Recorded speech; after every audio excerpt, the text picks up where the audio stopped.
day everyone, I'm Nina Marisi Vinalay from BS Ed 3B, and the assigned topic to me in elective 1 is to discuss the three academic texts which some find confusing because of their similar format and content. These academic texts are the reaction paper, review, and a critic. What are reaction papers, a review, and a critic? So these three are almost the same. That's why nakakalito kung alin ba sa mga ito ang dapat gawin kung mag-evaluate ka ng isang bagay. But before we proceed, why reaction paper, review, and a critic are confusing? That is because our reaction paper, critic, and review are a specialized form of writing in which an author reviews or evaluates a subject. So that means ang mga text daw na ito ay ginagawa to evaluate or to judge a subject. So dito, hinahanap natin yung good and bad points ng isang bagay. And when we say subject, it should be any of these. First is scholarly works gaya ng academic books, researches, and articles. Next is works of art like literary texts, exhibits, plays, films, performance arts, dance, and even sports. Then next is design like building furniture and fashion design. Then the last one is graphic design like posters, billboards, commercials, and other digital media. So that's the subject for a reaction paper, critic, and review. Also, the reaction paper, review, and a critic are all be written in 250 to 750 words. It depends to the level of your analysis in your subject. They present summaries and opinions but with proofs or evidences. So now, what do we mean about reaction paper? So reaction paper presents your reasonable response to anything seen, heard, read, or experienced. So tandaan, when we say reasonable response, it's pertaining to a logical opinion. It means that na hindi lang basta-basta reaction yung ibibigay mo, kundi opinion with valid basis. So, okay, next is reaction paper can be made or write by anyone. So, it means that anyone is capable to do a reaction paper. I think all of us are experienced how to do or write a reaction paper, right? For example, if you notice in YouTube, di ba, kung sino-sino lang ang gumagawa ng reaction videos about sa iba't ibang bagay. Why? Because it's the simplest and easiest form of evaluation.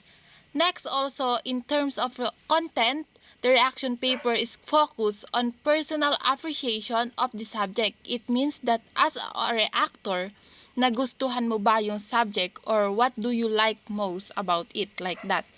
Next is, next for its purpose, a reaction paper is for expression of personal judgments. It means that na apektado siya ng mga pananaw at mga preferences mo. So, yan yung reaction paper. Now, let's talk about the expanded version of the reaction paper, that is the review. The review is always associated with the term paper or a book report. Why? Because a review is an objective judgment of something, and that's what you are doing if you are written a term of paper or book review. So, paano objective? It means hindi pwedeng maapektuhan ng personal preferences mo ang evaluation mo.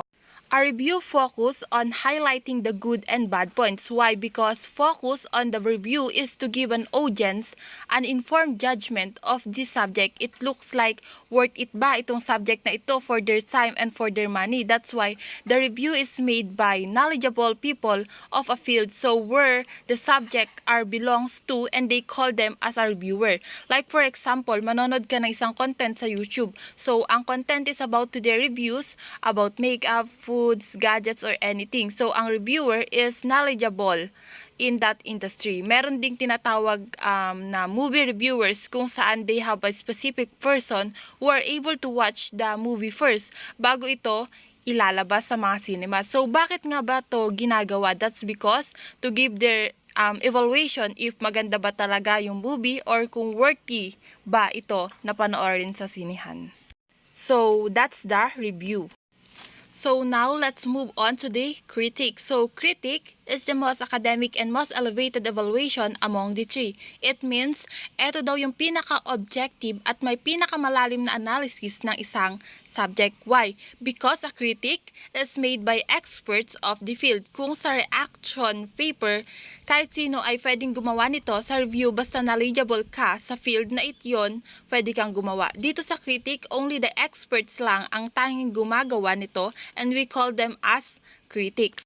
In a critic, focus on analyzing and evaluating the components of the work. It means in-depth mong titignan kung paano ginawa ang bagay na ine-evaluate mo. Like kung gaano ba ito kaganda, kung ano yung mensahe na gustong iparating nito. Also, kung ano ang good and bad points nito.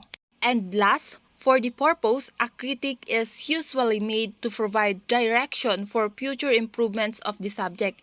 It because it's made by the experts at malalim nitong napupuna ang good and bad points ng isang bagay or ng isang subject. So that is the critics.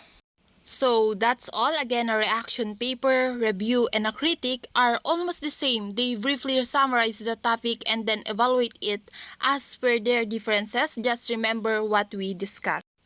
Thank you for listening. Again, I'm Nina Marisi Binalay from BSED 3B. Thank you for listening and have a good day, everyone.